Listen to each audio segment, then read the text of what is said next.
இன்றைய முக்கிய செய்திகள். சரமாரி தாக்குதல்களால் இஸ்ரேல் ஈரான் இடையே தீவிரமடையும் போர். அமெரிக்க ராணுவ பலத்தை எதிர்கொள்ள நேரிடும் என ஈரானுக்கு ட்ரம்ப் எச்சரிக்கை.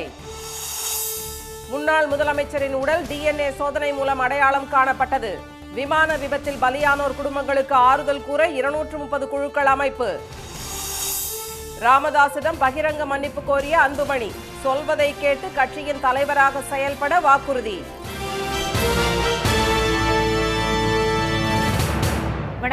வணக்கம். ஈரான் இஸ்ரேல் இடையிலான போருக்கும் அமெரிக்காவுக்கும் தொடர்பில்லை என்று கூறியுள்ள ட்ரம்ப், அமெரிக்க நிலைகள் மீது தாக்குதல் நடத்தப்பட்டால் தமது நாட்டு மொத்த ராணுவ பலத்தையும் ஈரான் எதிர்கொள்ள நேரிடும் என்று எச்சரித்துள்ளார். ஈரானில் உள்ள அணுசக்தி நிலையங்கள் மீது நேற்று முன்தினம் இஸ்ரேல் திடீர் தாக்குதல் நடத்தியது. இதில் 6 விஞ்ஞானிகளும் தளபதிகளும் கொல்லப்பட்டனர். இதற்கு பதிலடியாக இஸ்ரேல் தலைநகர் டெல் அவீவ் மீது ஈரான் ஏவுகணைகளை வீசியது. இதை வரவேற்று ஈரானில் மக்கள் ஊர்வலம் நடத்தி அரசுக்கு ஆதரவை தெரிவித்தனர். 3வது நாளாக இரு நாடுகள் இடையேயான மோதல் இன்றும் தொடர்கிறது. ஈரானில் 2 பெட்ரோலிய எண்ணெய் சேமிப்பு கிடங்குகள், தலைநகர் தெஹ்ரானில் பாதுகாப்பு அமைச்சகம் உள்ளிட்ட இடங்களை தாக்கியதாக இஸ்ரேல் ராணுவம் தெரிவித்துள்ளது. ஏவுகணை செலுத்தும் தளத்தை அழித்தது தொடர்பான காணொளியையும் இஸ்ரேல் வெளியிட்டுள்ளது. இஸ்ரேல் தாக்குதலில் நடான்ஸ் நகரில் அணு செறிவூட்டும் உலை அழிக்கப்பட்டதாக சர்வதேச அணுசக்தி முகமை கூறியுள்ளது. தாக்குதல்கள் காரணமாக ஈரானில் 78 பேர் பலியான நிலையில் 320 பேர் காயமடைந்துள்ளனர். இந்நிலையில் ஈரானில் ஆயுத தொழிற்சாலைகள் உள்ள இடங்களின் அருகே வசிப்பவர்கள் வெளியேறுமாறு இஸ்ரேல் ராணுவ செய்தி தொடர்பாளர் கமால் பின்ஹாசி எச்சரித்துள்ளார்.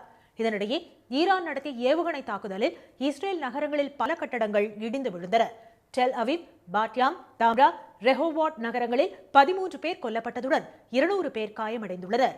அமெரிக்காவுடன் அணுசக்தி பேச்சுவார்த்தையை தடுக்கவே இஸ்ரேல் தாக்குதல் நடத்தியதாக கூறிய ஈரான் வெளியுறவு அமைச்சர் அப்பாஸ் அராக்சி, பிரச்சினை அண்டை நாடுகளுக்கு பரவுவதை விரும்பாமல் தற்காப்பு நடவடிக்கைகளையே ஈரான் எடுத்து வருவதாகவும், இஸ்ரேல் தாக்குதலை நிறுத்தினால் பதிலடி நிறுத்தப்படும் என்றும் தெரிவித்துள்ளார். அணுசக்தி கட்டுப்பாடு தொடர்பாக அமெரிக்காவுடன் இன்று நடைபெறவிருந்த பேச்சுவார்த்தையை ஈரான் ரத்து செய்துள்ளது. மேலும் இந்த விவகாரம் தொடர்பாக அமெரிக்கா தாக்குதல் நடத்தினால் மத்திய கிழக்கு நாடுகளில் உள்ள அமெரிக்க ராணுவ தளங்கள் தாக்கப்படும் என ஈரான் எச்சரித்திருந்தது. இந்நிலையில் அதிபர் ட்ரம்ப் தமது ட்ரூத் சோஷியல் சமூக வலைதள பதிவில் இஸ்ரேல் நடத்தி வரும் தாக்குதலுக்கும் அமெரிக்காவுக்கும் சம்பந்தம் இல்லை என்று தெரிவித்துள்ளார். எந்த வகையிலாவது அமெரிக்கா மீது ஈரான் தாக்குதல் நடத்தினால் அந்நாடு என்றும் சந்தித்திராத வகையில் முழு பலத்துடன் அமெரிக்க ராணுவம் களமிறங்கும் என்று அவர் எச்சரித்துள்ளார். ஈரான் இஸ்ரேல் இடையே எளிதில் சமரசம் ஏற்படுத்தி பிரச்சனையை முடிவுக்கு கொண்டுவர அமெரிக்காவால் முடியும் என்றும் அவர் கூறியுள்ளார். அகமதாபாத் விமான விபத்தில் உயிரிழந்த பயணிகளில் குஜராத் முன்னாள் முதலமைச்சர் விஜய் ரூபானி உள்பட 31 பேரின் உடல்கள் DNA சோதனை மூலம் அடையாளம் காணப்பட்டுள்ளன. கடந்த வியாழக்கிழமை ஏர் இந்தியா நிறுவனத்தின் போயிங் 7878 ட்ரீம் லைனர் விமானம் விபத்துக்குள்ளானதில் 241 பயணிகள் உள்பட 270 பேர் உயிரிழந்தனர். அவர்களில் விஜய் ரூபானியின் உடல் DNA சோதனை மூலம் இன்று அடையாளம் காணப்பட்டுள்ளது. தற்போது வரை 31 பேரின் உடல்கள் DNA சோதனை மூலம் அடையாளம் காணப்பட்டு 14 உடல்கள் அந்த பயணிகளின் குடும்ப உறுப்பினர்களிடம் ஒப்படைக்கப்பட்டுள்ளன. மேலும் உயிரிழந்தவர்களின் குடும்பத்தினருக்கு ஆறுதல் கூறும் வகையில் மனநல ஆலோசகர்களை கொண்ட 230 குழுக்களை நியமித்துள்ளதாக குஜராத் அரசு தெரிவித்துள்ளது. பாமக நிறுவனர் டாக்டர் ராமதாசிடம் பகிரங்க மன்னிப்பு கோரியுள்ள திரு அன்புமணி, அவரது பேச்சை கேட்டு கட்சியின் தலைவராக செயல்படுவதாக வாக்குறுதி அளித்துள்ளார். திரு ராமதாசுக்கும் திரு அன்புமணிக்கும் இடையேயான மோதல் நாளுக்கு நாள் வலுத்து வந்த நிலையில் கடைசி மூச்சு இருக்கும் வரை தாமே பாமகவின் தலைவர் என்றும் திரு அன்புமணிக்கு அப்பதவியை தரப்போவதில்லை என்றும் திரு ராமதாஸ் அறிவித்தார். கருத்து வேறுபாடு காரணமாக தங்களுக்கு ஆதரவாக இல்லாத நிர்வாகிகளை இருவரும் போட்டி போட்டு நீக்கியும் மறு நியமனம் செய்தும் வருகின்றனர். இந்நிலையில் தைலாபுரத்தில் இன்று அவர் நடத்திய ஆலோசனை கூட்டத்தில் புதிதாக நியமிக்கப்பட்ட 42 மாவட்ட செயலாளர்கள் மற்றும் 33 மாவட்ட தலைவர்கள் பங்கேற்றனர். திரு வடிவேல் ராவணனை பாமக பொதுச் செயலாளர் பொறுப்பில் இருந்து நீக்கி அவருக்கு பதிலாக திரு முரளி சங்கரை நியமித்ததற்கான அறிவிப்பை திரு ராமதாஸ் வெளியிட்டார். பொதுச் செயலாளராக முரளி சங்கர் அவர்கள் இதனிடையே திரு ராமதாஸின் ஆதரவாளரான திரு அன்பழகனை கட்சியில் இருந்து திரு அன்புமணி நீக்கியுள்ளார். திருவள்ளூரில் இன்று பாமக மாவட்ட பொதுக்குழு கூட்டத்தில் பேசிய திரு அன்புமணி, தம் மீது கோபம் இருந்தால் மகனாக தந்தையிடம் மன்னிப்பு கேட்பதாக கூறினார். என் மீது ஏதாவது கோபம் இருந்தால் ஐயா அவர்களே, தயவு செய்து என்னை மன்னித்துக் கொள்ளுங்கள். நீங்க நல்லா இருக்கணும், நல்ல உடல்நலத்தோட இருக்கணும், டென்ஷன் ஆகாதீங்க. நீங்க சொல்லுங்க, என்னென்ன செய்யணும்னு சொல்லுங்க. ஒரு மகனாக, கட்சியின் தலைவராக அப்படி டக்கு சொல்லிட்டு செய்யலாம். திரு அன்புமணியை நினைத்தாலே ரத்த அழுத்தம் ஏறுவதாக திரு ராமதாஸ் கூறியிருந்த நிலையில் அவர் பதற்றமடைய வேண்டாம் என திரு அன்புமணி வேண்டுகோள் விடுத்துள்ளார்.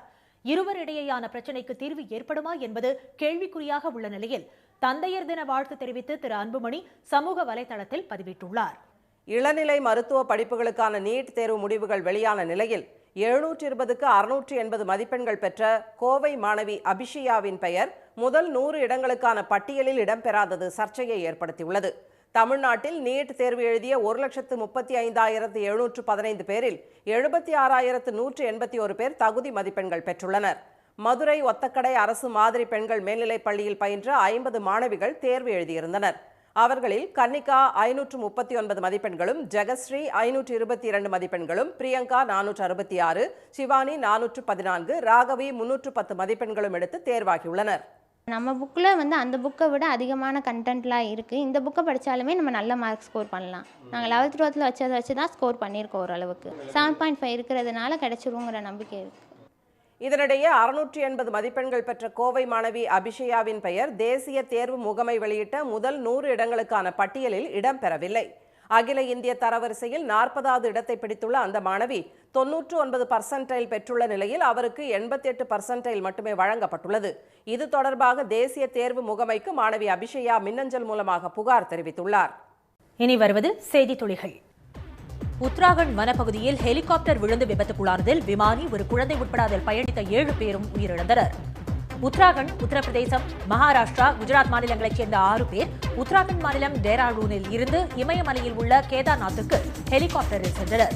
திடீரென மாயமான அந்த ஹெலிகாப்டர் கௌரிகுண்ட் வனப்பகுதியில் விழுந்து விபத்துக்குள்ளானது தெரியவந்தது.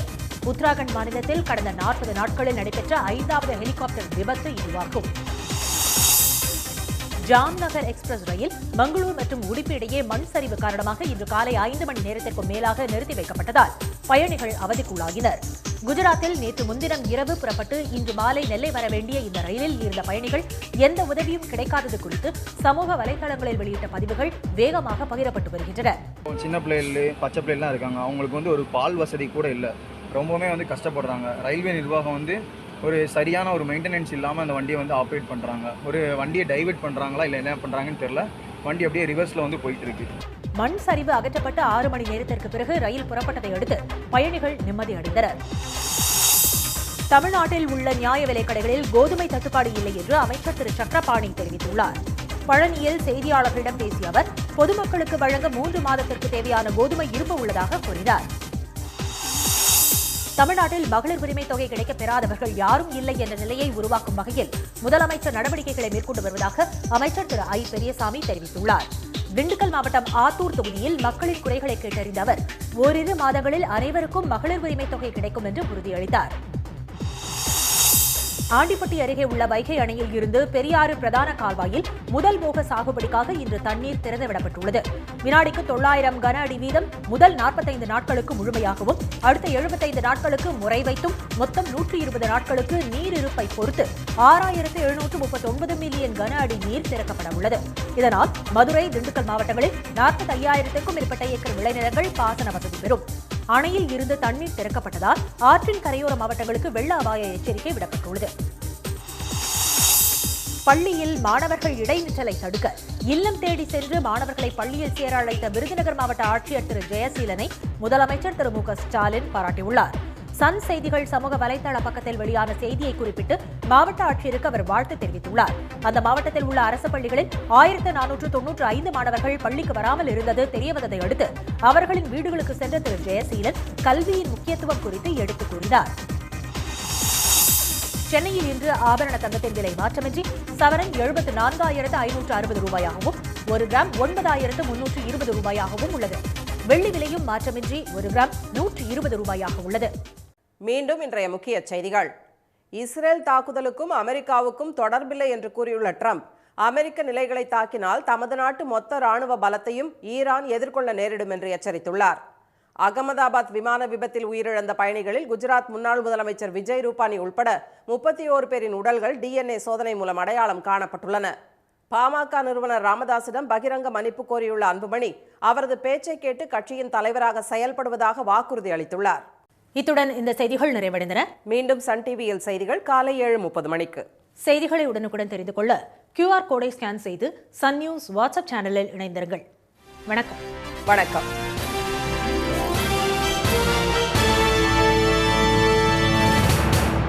உடனுக்குடன் செய்திகளை தெரிந்து கொள்ள சன் நியூஸ் பெல் ஐகானை கிளிக் பண்ணுங்க.